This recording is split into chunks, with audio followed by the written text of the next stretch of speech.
tal? ¿Cómo está? Un gusto saludarlo en este espacio de análisis Catalejo, una coproducción de Canal 44 y el Centro Universitario de Ciencias Sociales y Humanidades, el CUCH, de la Universidad de Guadalajara. Muchas gracias por estar con nosotros y en la emisión de hoy hablaremos de un tema actual.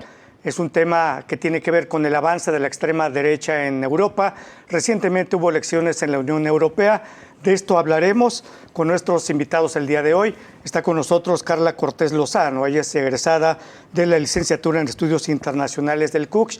Ella es especialista en temas de Estado, movimientos sociales y ultraderecha. Bienvenida, Carla. Gracias por estar con nosotros. Buenas tardes. El doctor Jorge Alberto Quevedo Flores, profesor investigador del Departamento de Estudios Internacionales del CUCH. Doctor, bienvenido, gracias. Muchas gracias. Y el doctor José Jesús Bravo Vergara, profesor investigador del Departamento de Estudios del Pacífico del CUCH.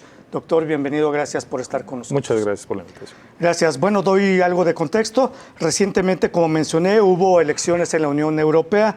Los partidos tradicionales mantuvieron la mayoría absoluta en el Parlamento Europeo, pero el crecimiento de la ultraderecha ha abierto ya una crisis interna en Francia y en Alemania principalmente. Tanto así que en Francia el presidente Emmanuel Macron decidió adelantar las elecciones. El pasado fin de semana se llevó a cabo la primera vuelta. Este es un tema del que hablaremos también, de los resultados de este proceso electoral. Sin embargo, la extrema derecha ha avanzado de manera notable en varios países.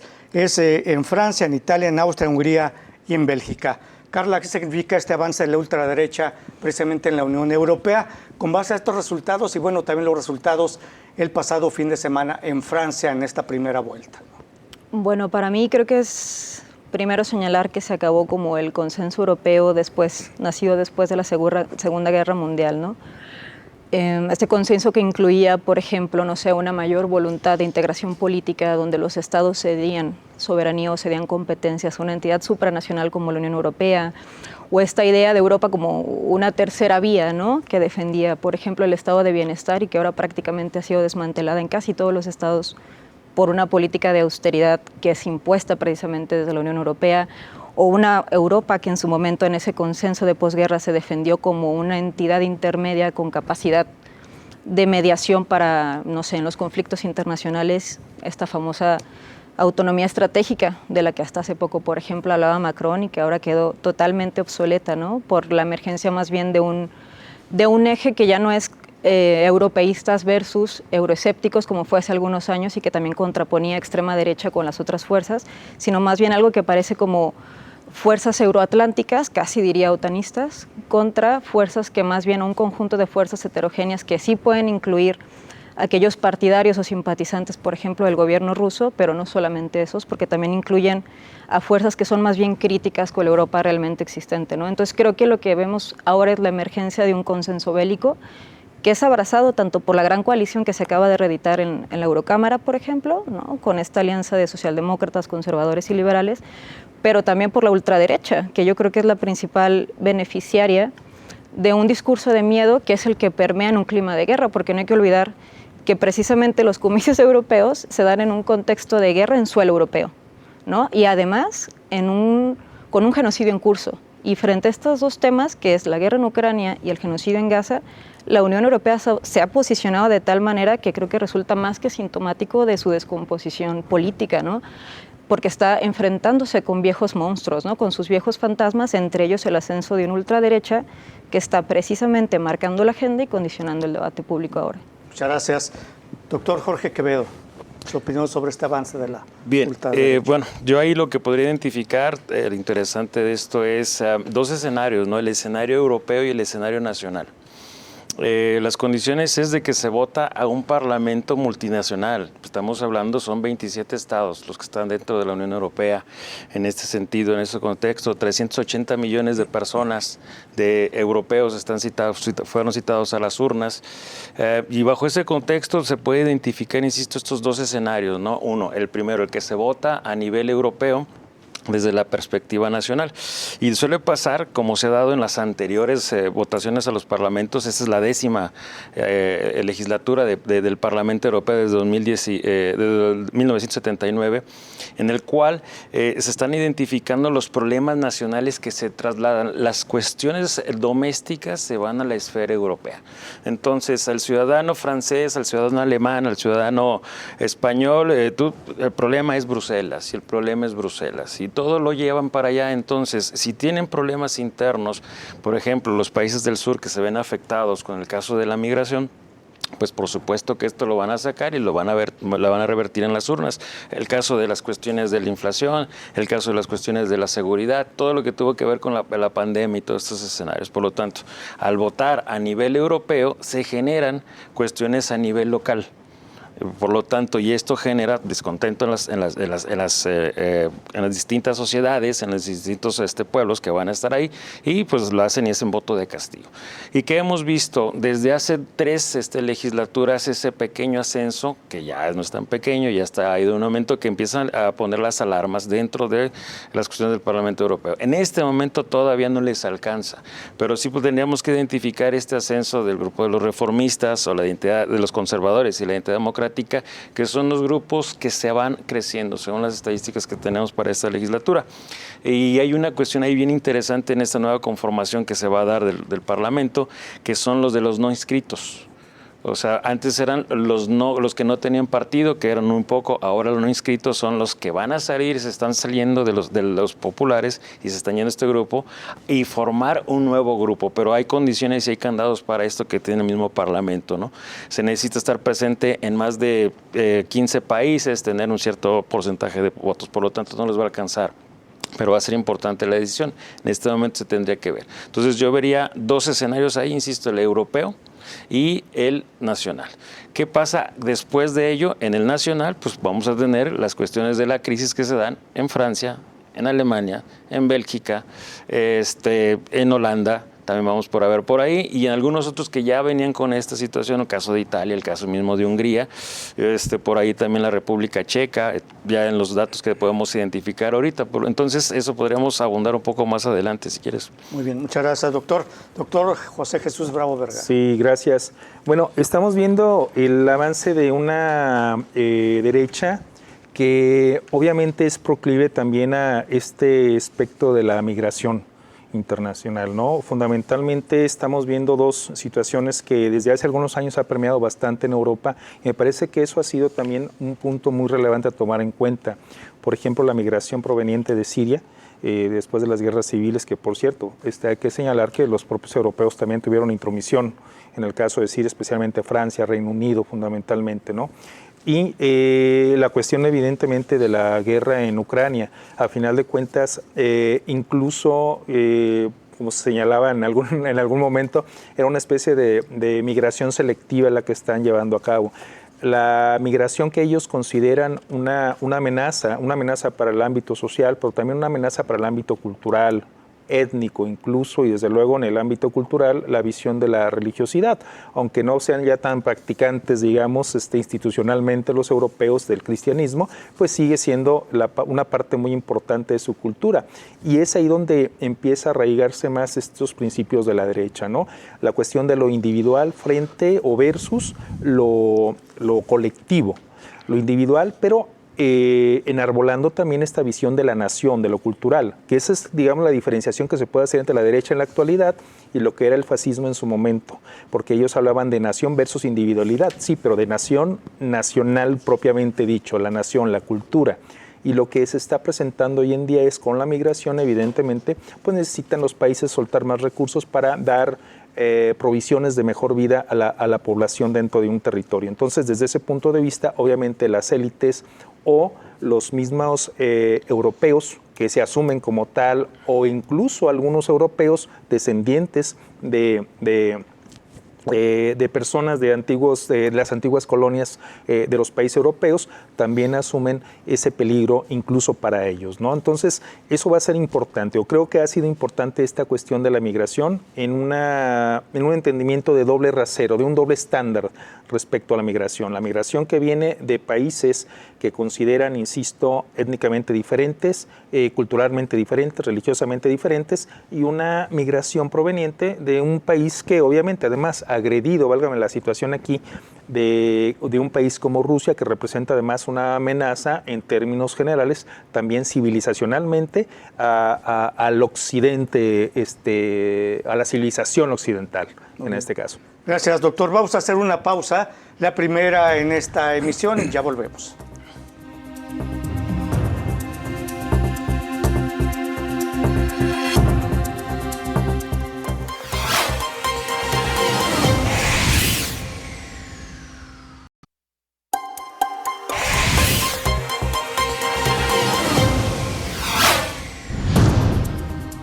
Gracias por seguir con nosotros en Catalejo. El tema es el avance de la ultraderecha en Europa. Bueno, básicamente yo quiero preguntarles, el avance de la ultraderecha se sustenta, y seguramente ustedes también lo ven así, en el tema de la migración. Quizás se sustenta en eso, principalmente en una migración selectiva, como ya mencionaba el doctor José Jesús Bravo Vergara, pero también esta sería la primera pregunta. ¿Están de acuerdo en eso? ¿Se sustenta principalmente en este tema de la migración? Y segundo, ¿por qué preocupa tanto el avance de la ultraderecha? Digo, para acá en América, que no estamos muy acostumbrados a estos temas, que es un escenario totalmente distinto, ¿por qué preocupa tanto el avance de la ultraderecha? Carla. Yo creo que el tema de la migración no puede verse aislada del racismo también, ¿no? O sea, porque realmente lo que está permeando son las posturas xenófobas en Europa, en la ultraderecha a nivel nacional, pero ahora se está llevando a nivel europeo, por ejemplo, con el Pacto de Migración y Asilo, que es básicamente un pacto antimigración y asilo, ¿no? Porque lo que está haciendo es, por ejemplo, consolidar la llamada Europa Fortaleza, que es totalmente insensible a las muertes en el Mediterráneo o en las fronteras, aprobar las devoluciones en caliente, restringir los derechos humanos de los migrantes y limitar completamente el asilo. Eso se está llevando a nivel europeo, pero ya se estaba llevando a nivel estatal en otros estados.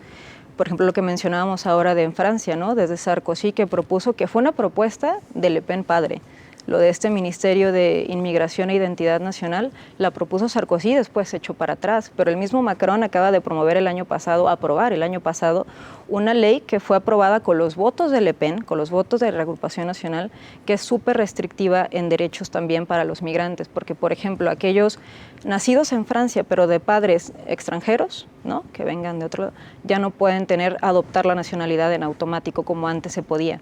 Los estudiantes extranjeros, pero que son extracomunitarios fuera de la Unión Europea, van a tener mayores restricciones que aquellos europeos. Por supuesto que hay una situación selectiva ahí, pero el punto es cómo, digamos, lo que estaba ya sucediendo a nivel nacional. En el caso de Francia es muy claro, en el caso, por ejemplo, de Italia también. La normalización del discurso ultra viene, por ejemplo, de Berlusconi, que integró a Movimiento Social, ¿no? Al movimiento, lo que son herederos del fascismo, que son de los que proviene precisamente los hermanos de Italia, los integra precisamente Berlusconi en el 94.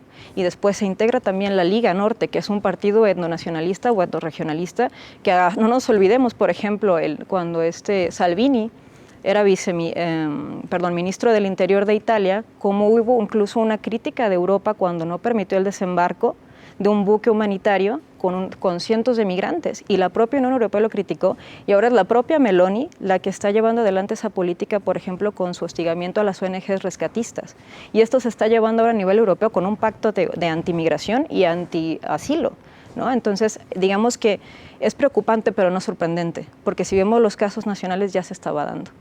Entonces, muy bien, gracias. Doctor Jorge Quevedo. Bien, si podemos mencionar la migración, yo diría que otros dos factores que también pueden ser importantes sería el tema de la seguridad que conllevaría las cuestiones de la guerra. Habrá que recordar que después de la Segunda Guerra Mundial, la invasión de Ucrania por parte de Rusia ha sido el conflicto más grande que ha tenido Europa después de tanto tiempo, ¿no? Entonces esto ha enfocado muchas cuestiones y ha generado varias situaciones. Y la otra que también ya lleva un poquito también a la par de las cuestiones migratorias tiene que ver con el tema de pospandemia. Estamos hablando que el proceso de recuperación económica no ha sido sencillo, no solo para la Unión Europea, sino para el contexto, para el mundo. Entonces, bajo ese escenario, pasa esta situación de poder recuperar el nivel adquisitivo, las cuestiones de los problemas, la inflación en la eurozona y todo lo demás, le vamos a un solucionar las situaciones de la migración, derivado también de situaciones de pandemia y de conflictos armados que tiene cerca la Unión Europea, África, Medio Oriente, y ahora le tenemos que sumar el caso de Ucrania. Entonces, toda esta cuestión multifactorial, con el tema migratorio, el tema económico y el tema de seguridad, pues conlleva a este escenario que genera una situación de descontento en varios países. Sí, algunos que son receptores directos, con el caso concreto de Italia, Francia también lo es, España lo es, etcétera, etcétera. Y por el otro lado, los que están haciendo ahorita nuevos, el caso, por ejemplo, de Polonia, que es un caso muy interesante que también podremos platicar. ¿Por qué Polonia es interesante? Porque ahorita ellos son los que están recibiendo un cúmulo muy grande de refugiados y no están diciendo nada. Y acabamos de tener un cambio de gobierno en el cual se tenía uno de extrema derecha, y llegan, ganan las elecciones, pero no pueden formar gobierno. Entonces vuelvo Donald Tusk, el anterior presidente del Consejo Europeo, regresa como presidente del país y lo que hace genera una política de puertas abiertas con respecto a Ucrania, que dicho sea de paso tiene una cuestión histórica. Ahí el tiempo nos puede decir una misma nación, etcétera, etcétera. Tienen cuestiones ahí que se pueden identificar muy fácil en la historia. Por lo tanto, ellos están recibiendo muchísimos de los refugiados ucranianos que se han ido a la Unión Europea. Entonces, si tenemos, insisto, un gobierno que era anteriormente de derechas, se hace una coalición, centro-izquierda, centro-derechas, llega Donald Tusk y abre esta política ahí. Por lo tanto, tendríamos una situación interesante, que si es pro-atlantista, pues no le queda de otra, ¿no? Porque el siguiente que sería invadido puede ser Polonia, precisamente. Exactamente, por la cercanía. Así es. Doctor José Jesús Bravo Vergara. Sí, gracias. En esta cuestión de la migración me parece que es importante también tomar en cuenta las dinámicas de acciones. En el caso, por ejemplo, de la guerra civil en Siria, ¿qué fue lo que se desarrolló ahí? También fue el llamado Daesh, el Estado Islámico, que empezó también a llevar a cabo una serie de atentados en contra de blancos específicos en Europa, en Francia, en Bélgica, en Reino Unido, cuando todavía era parte de la Unión Europea, en Alemania misma. Sí, entonces, esa parte me parece que es importante señalarlo, sin dejar de plantear también que los países como Francia, como Reino Unido, se vieron inmiscuidos en el conflicto en Siria. ¿Sí? Es por un lado. Pero por el otro lado, precisamente ya lo mencionaba el doctor Quevedo, la cuestión de Ucrania me parece que es sumamente relevante. Insisto, es el doble estándar que maneja Europa, pero aquí viene un punto extra, ¿sí?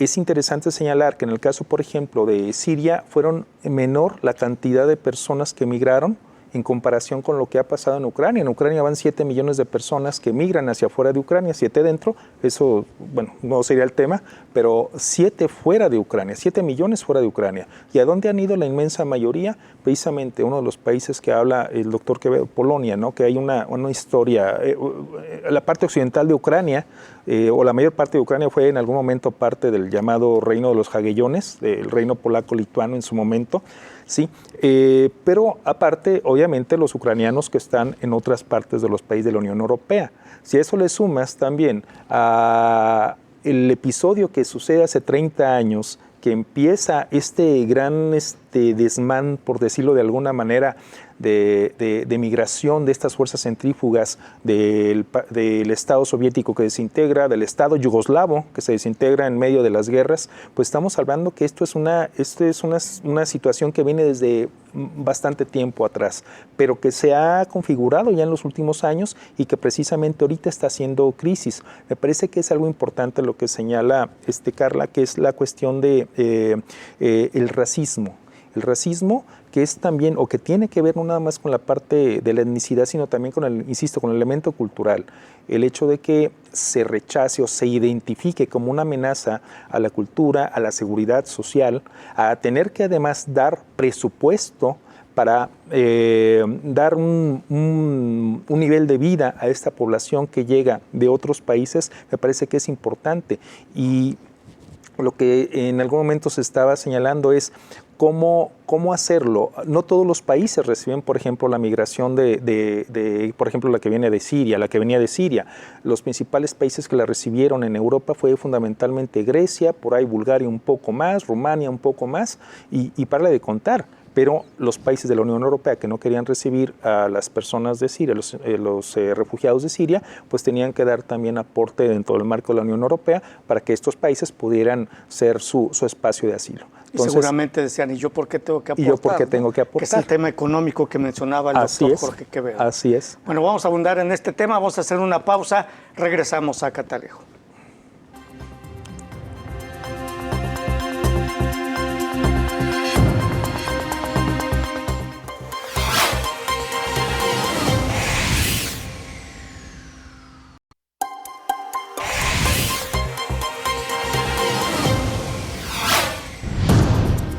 Continuamos en Catalejo. Bueno, la ultraderecha crece, pero no decide todavía en la Unión Europea. Las tres principales grupos del Parlamento Europeo, democristianos, socialdemócratas y liberales, recientemente reeditaron la gran coalición que mantienen en el Parlamento Europeo. La presidenta de la Comisión Europea, Ursula von der Leyen, apeló a esta alianza para aislar a los extremistas. Es básicamente el escenario actual en Europa. Y yo les pregunto, cada país en Europa tiene sus propias políticas de migración, y lo que mencionaba antes de la pausa, seguramente por eso la inconformidad. ¿Yo por qué tengo que aportar si yo no quiero recibir migrantes? Todos lo hacen en partes iguales. Es también una de las principales objeciones al tema de migración, y por eso el avance de la ultraderecha en distintas naciones, Carla. Sí, bueno, yo creo que no hay que perder de cuenta que un foco que propicia las migraciones es la guerra. O sea, si estamos teniendo una guerra en Ucrania que está siendo financiada, ¿no?, y apoyada en buena medida por la Unión Europea por un carácter civilizatorio que es más bien falso, ¿no?, porque realmente no, bueno, yo no considero que sea así, pero si tú tienes, por ejemplo, problemas como la agenda climática, que ahora con la extrema derecha va también a frenarse o a retroceder, y que también es un foco, o sea, es más bien una fuente de migraciones, y tienes la guerra como una fuente de migraciones, ¿cómo esperas si tú estás propiciando tanto una afectación al cambio climático, ¿no?, no haciendo nada al respecto, porque se estaba avanzando y ahora se frena, ¿no?, porque hay entre la extrema derecha negacionistas del cambio climático completamente, ¿no?, y ahora con las guerras es lo mismo, ¿no? Entonces, no solamente es esta cuestión selectiva, sino que no hay que dejar que también lo que propicia las migraciones está siendo apoyada por la propia Unión Europea. Y lo vimos ya, por ejemplo, en la guerra en Siria, lo vimos en Libia, lo estamos viendo en Ucrania, y no hay que dejar de perder que siempre estuvo latente, considero, el carácter colonial de la Unión Europea, y cuando Borrell, por ejemplo, tuvo este lapsus del jardín europeo, ¿no?, porque el resto es la selva, porque no hay que olvidar que también lo que hace la Unión Europea es sí el presupuesto, sí, claro, pero hay mucho dinero para externalizar el problema, porque le pagan a terceros países. Y ahí estaba, por ejemplo, se encuentran en Túnez, se encuentran en Egipto, se encuentran en Libia, que lo que hacen es externalizar la frontera, y para eso sí hay dinero, ¿no? Entonces, digamos que no solamente es esta migración selectiva, sino que hay una posición, insisto, xenófoba, ¿no?, que lo que hace es financiamos, pero fuera de nuestras fronteras. Entonces, doctor Jorge Quevedo. Sí, tomo ahí una cuestión que mencionaste al inicio sobre el avance de la extrema derecha, pero no decide, y eso es algo interesante. Te comentaba, las últimas 3 legislaturas posiblemente haya habido ese aumento de diputados, eurodiputados de corte ultraderechista, pero no han llegado a hacer esto, y también quienes forman gobierno son los jefes de Estado.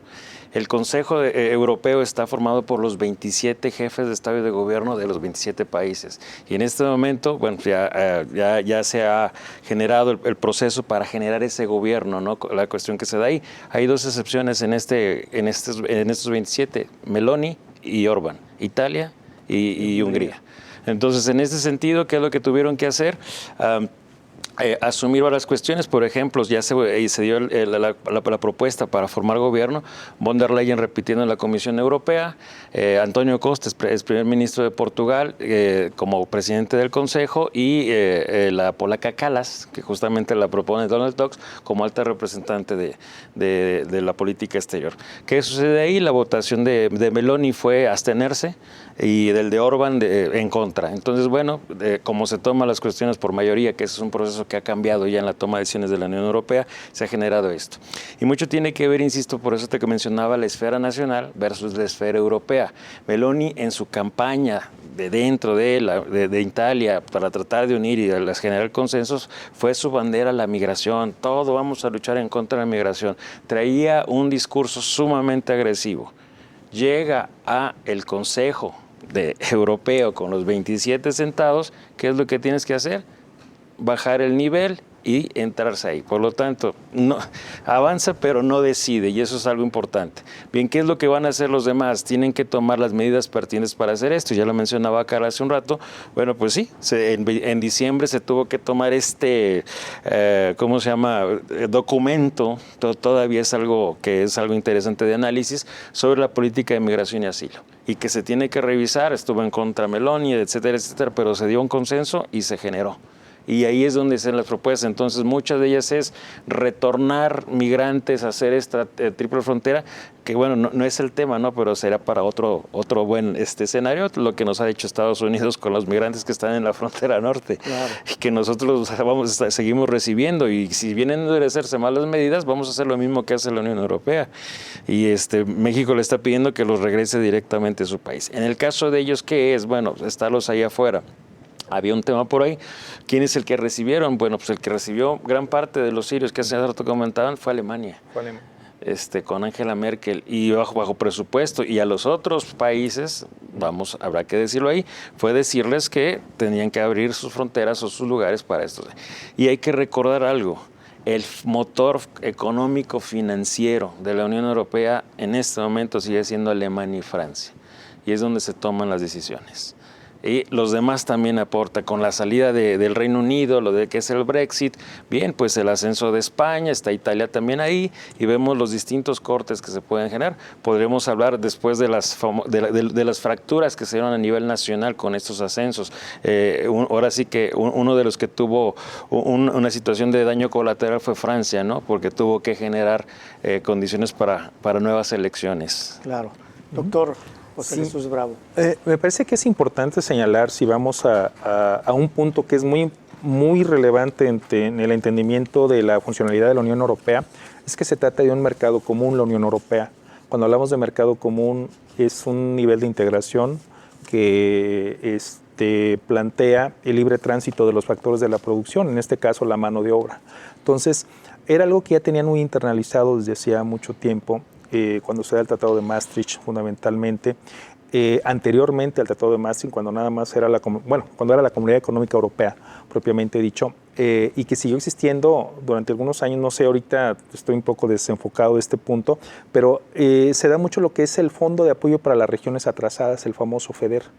Sí, que siempre se utilizó obviamente para equiparar o equilibrar las dinámicas económicas de aquellos países que estaban más atrasados o de aquellas regiones de aquellos países que estaban más atrasados.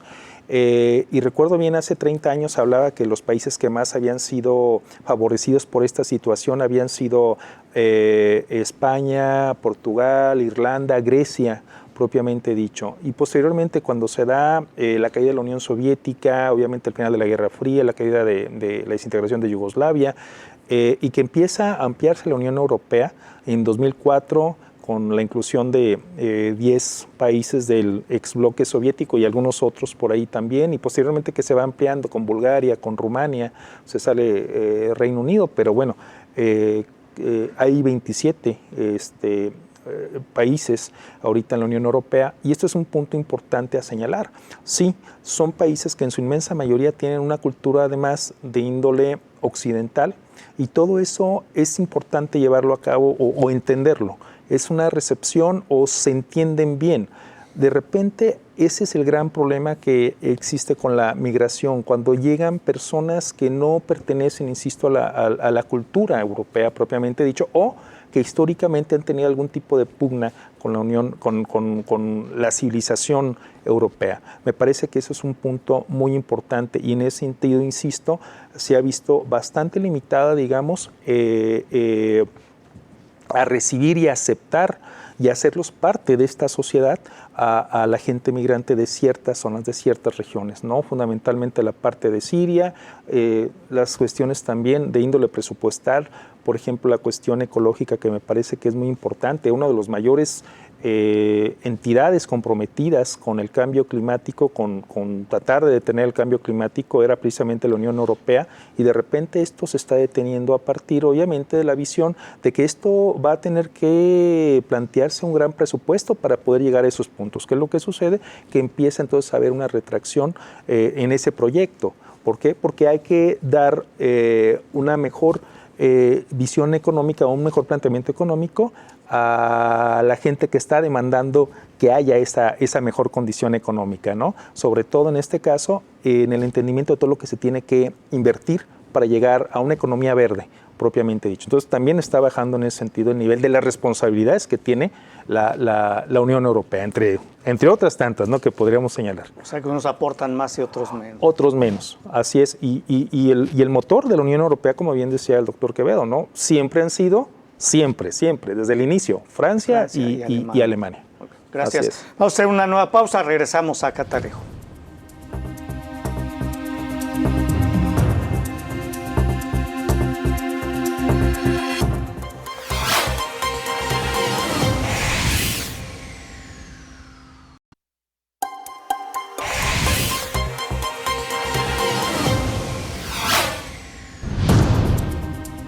Gracias por seguir con nosotros en Catalejo. Bueno, como mencioné al inicio, el avance de la ultraderecha es notorio en varios países. Son ya la primera fuerza en Francia, Italia, Austria, Hungría y Bélgica.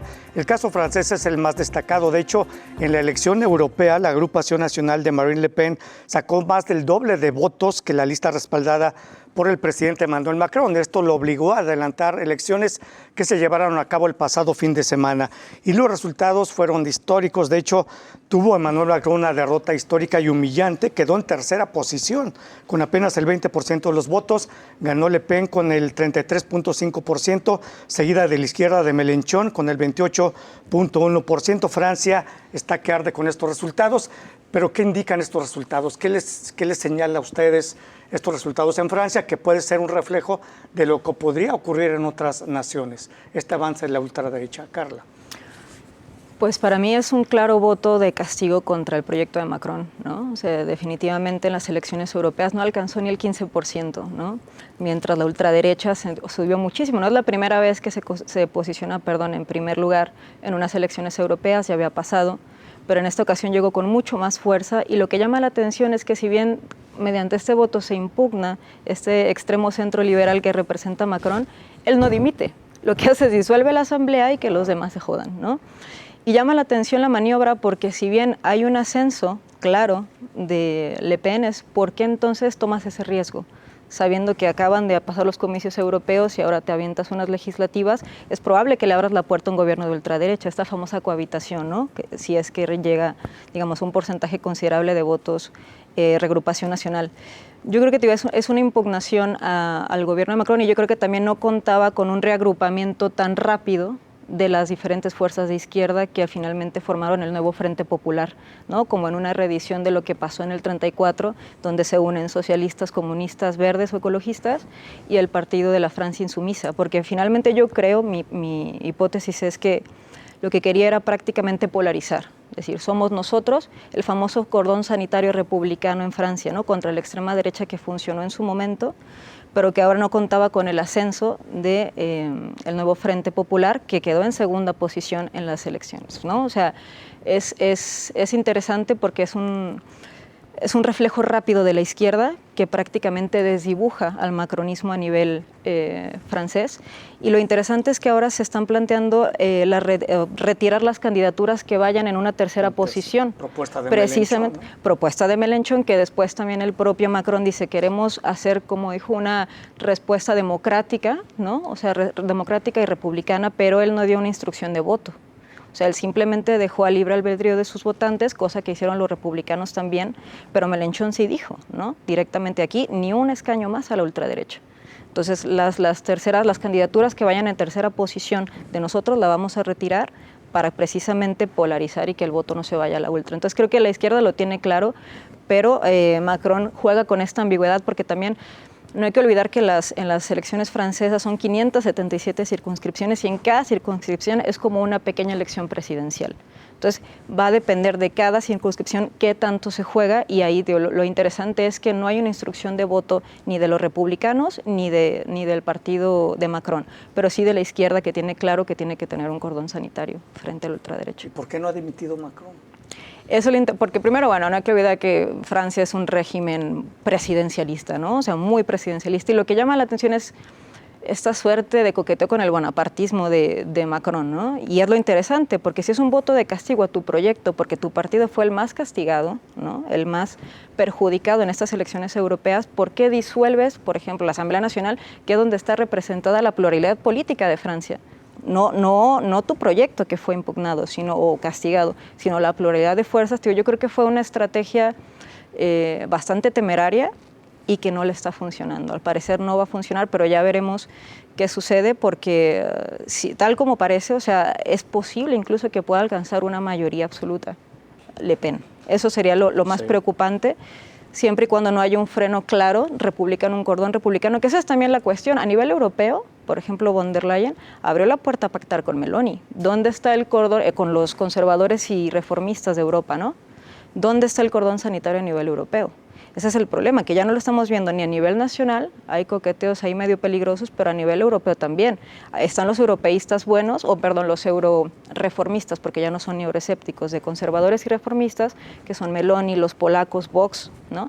Y están España. Los malos de Identidad y Democracia, por decirlo, se lo estoy planteando, fabulando muy rápidamente, pero de Identidad y Democracia, que son precisamente Le Pen, entre otros, ¿no?, como la Liga de Salvini, etcétera. Entonces, ¿de qué depende? También del grado de atlantismo, ¿no?, de euroatlantismo que manejen, y también porque no hay que olvidar que están el grupo de los no inscritos, que ya están coqueteando con la idea de crear un grupo soberanista, y ese es el punto. O sea, la extrema derecha, no es cierto que la reedición de la gran coalición permite que la Unión Europea permanezca tal cual estaba. Claro que no. O sea, ahora es probable que se formen 3 grupos, si es que se logra, pero si no, de los no inscritos se puede convertir en grupo soberanista, y eso es a lo que apuestan, a una Europa confederada, no una mayor integración política. Se recuperan los conceptos de nación, de Estado, etcétera, de no dar más competencias, sino replegarse. Los casos de Hungría y Polonia, o sea, te vamos a apoyar hasta cierto punto, ¿no?, en ciertas cuestiones, pero no te metas en mis asuntos internos, aunque, por ejemplo, el Estado de Derecho está en duda.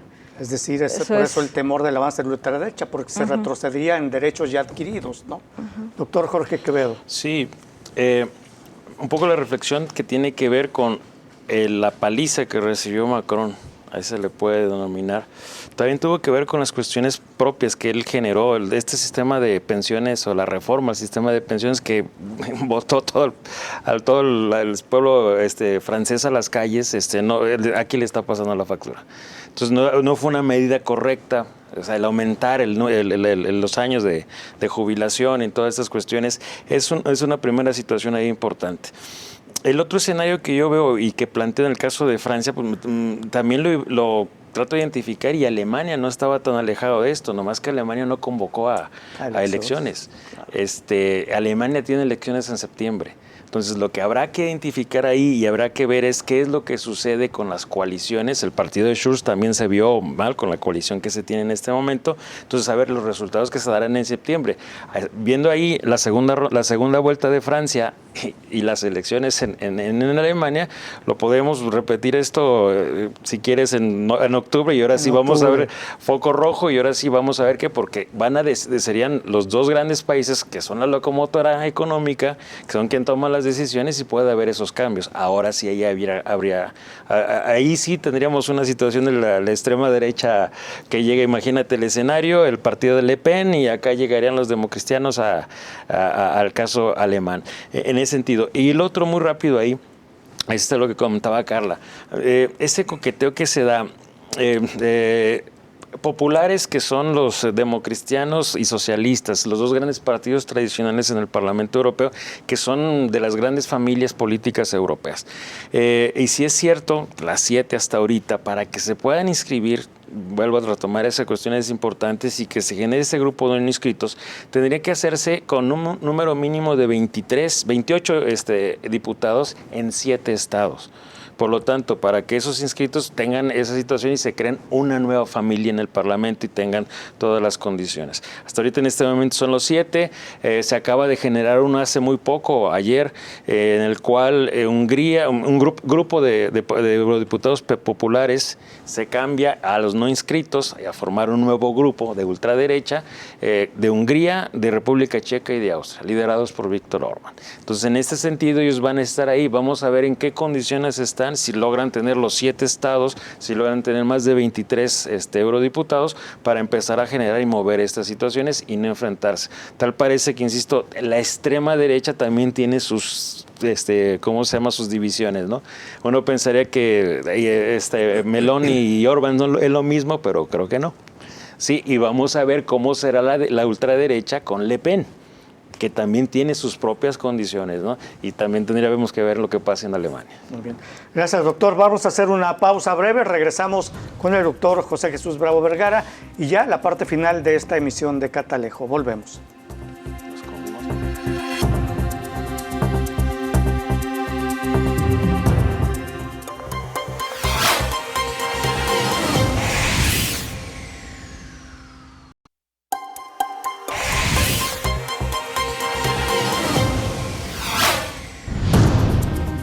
Bueno, gracias. Llegamos a la parte final de Catalejo. Bueno, precisamente el auge de la ultraderecha dejó otro damnificado, además de Francia, que es Alemania, como ya mencionó el doctor Quevedo. Los ultraderechistas se afianzaron como segundo partido, superando a las 3 formaciones de la coalición gubernamental en Alemania: socialdemócratas, verdes y liberales.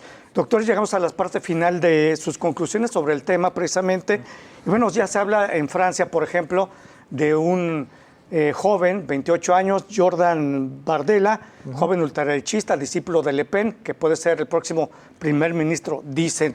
¿Qué comentar al respecto y las conclusiones del tema? Sí, bueno, pues dependería, ¿no? Como ya han señalado de cómo se organiza ya propiamente dicho Macron en esta dinámica interna. A mí me gustaría plantear también cómo se va a presentar o cómo se está presentando esta situación de avance de la derecha y lo que puede traer también a cabo, ¿no?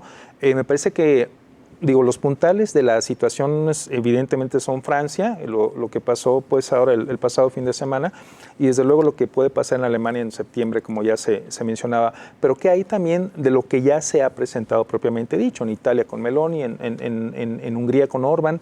Y a mí me gustaría tocar un punto que es histórico.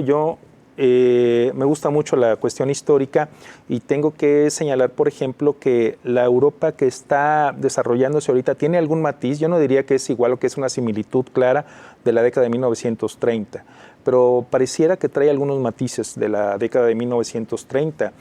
Claro, son otras circunstancias, otras situaciones, otro contexto, a final de cuentas, pero siempre se habla de una percepción de amenaza, ¿no? En aquellos tiempos se hablaba de una percepción de amenaza a partir del elemento económico, propiamente dicho, lo que había pasado con la derrota de Alemania en la Primera Guerra Mundial, con la situación provocada por la Primera Guerra Mundial en Reino Unido, en Francia, evidentemente en otros países en Europa. Obviamente hubo una peste, la peste de la fiebre española en su momento también. Todo eso creó una gran crisis que derivó en una serie de quiebras, por ejemplo, de los ferrocarriles austriacos, alemanes, que eran la garantía que se había dado en su momento para Estados Unidos para dar algunos préstamos, y de ahí también obviamente infiere de alguna manera u otra o afecta de una manera u otra en la crisis de 1929, ¿no? Y se regresa y causa un gran problema en el ámbito comercial, ¿no? Suben las barreras arancelarias y hay una gran dinámica de proteccionismo. Insisto, son dinámicas muy diferentes, son contextos muy diferentes. ¿Cuál sería para Europa? Me parece que otra vez tenemos que hablar de la cuestión de los presupuestos, pero los presupuestos centrados precisamente en la cuestión de migración, la cuestión de los compromisos adquiridos por la Unión Europea, fundamentalmente, que es, insisto, uno de los principales responsables también de contaminación, pero que se ha comprometido en el ámbito ecológico. Me parece que esos serían los puntos importantes. Pero ahí está la otra cuestión, y la otra cuestión tiene que ver qué pasa con Rusia y cómo afecta, obviamente, la guerra en Ucrania a esa percepción de amenaza que históricamente por eso fue formada la Unión Europea, por la percepción de amenaza que tenían en su momento respecto a la Unión Soviética. Ya estamos hablando después de la Segunda Guerra Mundial, evidentemente, después de las dos guerras, después de haberse matado entre alemanes y franceses en dos guerras, alemanes y belgas, alemanes y holandeses en dos guerras, y las circunstancias evidentemente son ya un tanto diferentes. El contexto es un tanto diferente, insisto, pero tiene esos matices que es algo interesante, algo que me gustaría tomar en consideración, esos matices de la década de 1930, del avance de una visión que tiene que ver con el racismo, con la cuestión social, que a final de cuentas redunda en el clasismo en términos generales, y evidentemente en un contexto, insisto, en donde los países de la Unión Europea van a buscar fundamentalmente plantear una mayor dinámica y un mayor valor de la soberanía frente a la concentración de toma de decisiones de la Unión Europea en términos generales. Muy bien. Carla, tus conclusiones con el tema, 2 minutos. Sí, bueno, yo creo que es evidente la influencia creciente de la extrema derecha, no solo porque alcanzó alrededor del 25% de los escaños en el Europarlamento, o es primera, segunda fuerza en un montón de países, o está gobernando en coalición con la derecha tradicional, sino creo que uno de los mayores éxitos es que sus ideas, sus prejuicios, sus marcos están siendo comprados por otras fuerzas políticas. Y eso lo acabo de decir, se acaba de ver en el Pacto de Migración y Asilo, pero también, por ejemplo, los nuevos nombramientos a los altos cargos. Tenemos a Kallas, por ejemplo, que fue nombrada precisamente representante de la política exterior, que es la Estonia que se preguntaba no si iba a haber guerra o no, sino cuándo. Y que está pidiendo, hablando precisamente de guerras, estaba pidiendo no solamente, no está por una postura negociadora, sino por una capitulación total de Rusia, e incluso llegó a hablar de la balcanización de Rusia. O sea, entonces repetir un escenario Yugoslavia en Rusia, ¿qué implicaciones tendría? Entonces creo que la principal preocupación ahora, o el riesgo en Europa, es que sus ideas se están comprando tanto por liberales como por la gran coalición en general, socialdemócratas, conservadores y liberales, y ya se está aplicando en políticas concretas. No hace falta que tenga un protagonismo para que sus ideas sean implementadas en políticas públicas por otras fuerzas ya. Entonces es... Gracias, Carla. Doctor Jorge Quevedo. Sí, bueno, yo básicamente resumiría unas cuestiones, es ver cómo se va a estructurar a futuro la Unión Europea. Tenemos que dar el seguimiento a la Agenda Estratégica 24-29, en donde se generan los temas prioritarios, los que se van a ver. Habrá que tomar en cuenta que es la Comisión von der Leyen II, o sea, que hay una continuidad de la presidenta de la Comisión. Esto ya está aceptado. Vamos a ver si aceptan a sus comisarios. Eso lo va a decidir el Parlamento justamente. Está ahí haciendo una nueva estructura. La anterior, esta que va terminando, tuvo una situación media geográfica y la paridad de género, ¿no? Mitad de comisarios hombres, mitad de comisarios mujeres. Me imagino que va a continuar con esta situación. Se están peleando, jalando las cuestiones ahí por los temas de tener las carteras económicas y financieras. Básicamente ahí los distintos estados.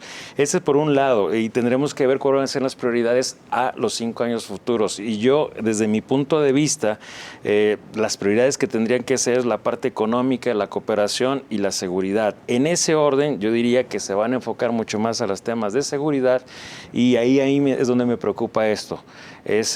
Vamos a ver ahora sí que la militarización de una potencia normativa. O sea, ¿hasta dónde va a llegar esto? Y no solamente es las cuestiones de la guerra, de la invasión de Ucrania, de Rusia a Ucrania. Tiene que ver, por ejemplo, con el problema del Mar Rojo. El conflicto que sigue existiendo ahí por los yihadines, los hutis que están ahí atacando la navegación, y principalmente son los que van de los países de China y algunos otros hacia Rusia hacia la Unión Europea con mercadería. Entonces, hay un foco de atención. En África también lo hay, en algunas otras partes del mundo. Por lo tanto, esa es la cuestión de ver qué va a suceder. Venimos de un pacto verde y una agenda digital que no se cumplió por la pandemia.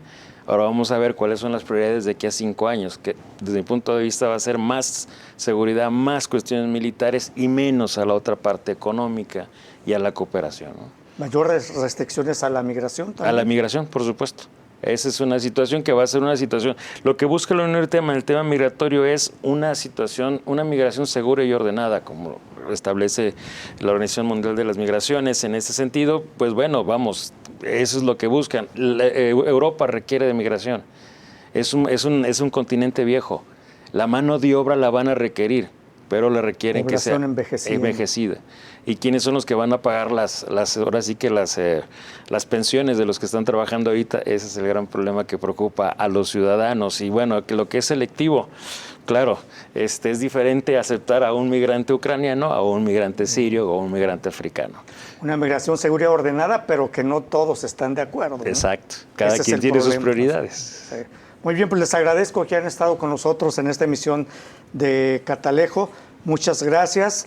Carla Cortés Lozano, gracias por haber estado con nosotros.